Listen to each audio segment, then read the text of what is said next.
ஒரு ஹெல்த்தியான எம்எல்ஏ பெசரட்டு தோசை எப்படி செய்யலான்னு பார்க்கலாம். வாங்க வீடியோக்குள்ளே போகலாம். இந்த எம்எல்ஏ பெசரட்டு தோசை ஆந்திராவில் ரொம்ப ஃபேமஸான தோசைங்க. நல்லா ஒரு ஹெல்த்தியான ப்ரோட்டீன் ரிச் பிரேக்ஃபாஸ்ட் இது. தோசை மாவு ரெடி பண்ணிக்கலாம். அதுக்கு பச்சை பயிறு எடுத்துக்கோங்க, 2 ஆழாக்கு எடுத்துக்கோங்க, வாஷ் பண்ணி வச்சுக்கோங்க. நெக்ஸ்ட்டு ரைஸ் எடுத்துக்கோங்க, 1 ஆழாக்கு போதும். கொஞ்சமாக வெந்தயம் ஆட் பண்ணிக்கோங்க. இப்போ நல்லா ஊறட்டும். தண்ணி ஆட் பண்ணிக்கோங்க. ஒரு 2 ஹவர்ஸ் ஊறட்டும். நல்லா ஊறி இருக்கட்டும், அப்போ தான் நல்லாயிருக்கும் மாவு. நெக்ஸ்ட்டு மசாலா ரெடி பண்ணிக்கலாம். 4 பச்சை மிளகா, 2 துண்டு இஞ்சி, கொஞ்சமாக கருவேப்பிலை மிக்சியில் போட்டு நல்லா அரைச்சிக்கோங்க. நைஸாக அரைச்சிக்கோங்க. தண்ணி ஆட் பண்ண வேண்டாம். காரத்துக்கு ஏற்ற மாதிரி பச்சை மிளகா ஆட் பண்ணிக்கோங்க. இதே மாதிரி நிறைய தோசை ரெசிபி யூடியூப் சேனல் போட்டிருக்கேன், அதையும் மறக்காமல் செக் பண்ணி பாருங்கள். நெக்ஸ்ட் இது சீரகம் ஆட் பண்ணிக்கலாம். இப்போ மிக்சியில் போட்டு நல்லா அரைச்சிக்கோங்க. இப்போ ஊற வச்ச பச்சை பருப்பு எடுத்துக்கோங்க, அதையும் சேர்த்து மிக்சியில் அரைக்க போகிறோம். கொஞ்சம் கொஞ்சமாக அரைங்க. நீங்கள் கிரைண்டரில் கூட அரைக்கலாம். கொஞ்சமாக பெருங்காயத்தூள் ஆட் பண்ணிக்கோங்க. உப்பு தேவையான அளவு. நல்லா மிக்சியில் போட்டு அரைச்சாச்சு. இப்போ எடுத்துடலாம்.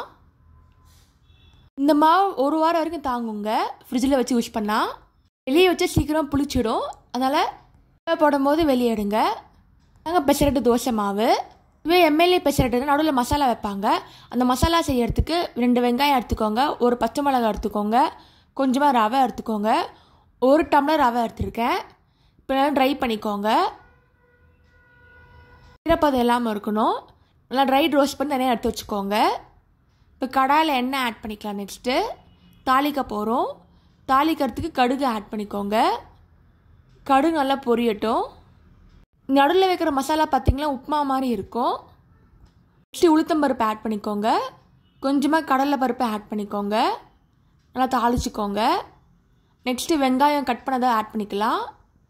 வெங்காயம் நல்லா வதக்கணும். நல்லா பொடியாக கட் பண்ணிக்கோங்க, அப்போ தான் சீக்கிரமாக வதங்கும். பச்சை மிளகாய் நீட்டாக கட் பண்ணுங்கள், அப்போ தான் காரம் கம்மியாக இருக்கும். இப்போ நல்லா மிக்ஸ் பண்ணிக்கோங்க. வெங்காயம் நல்லா வதக்கியாச்சு. இப்போ தண்ணி ஆட் பண்ணிக்கலாம்.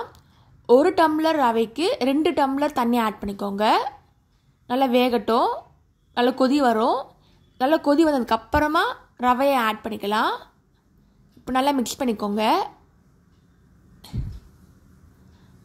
இப்போ ரெடி ஆகிடுச்சு. இந்த மாதிரி ட்ரை ஆகணும். இப்போ மசாலா ரெடி பண்ணியாச்சு. நெக்ஸ்ட்டு தோசை சுட வேண்டியது தான். உப்புமா தனியாக கூட நீங்கள் சாப்பிடலாம்.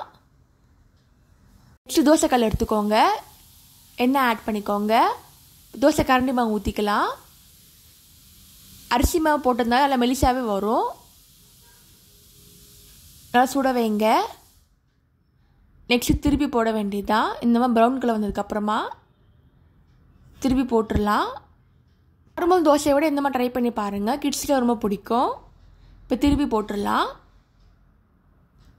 இப்போ ஈவனாக வேகட்டும். இப்போ வெந்தாச்சு.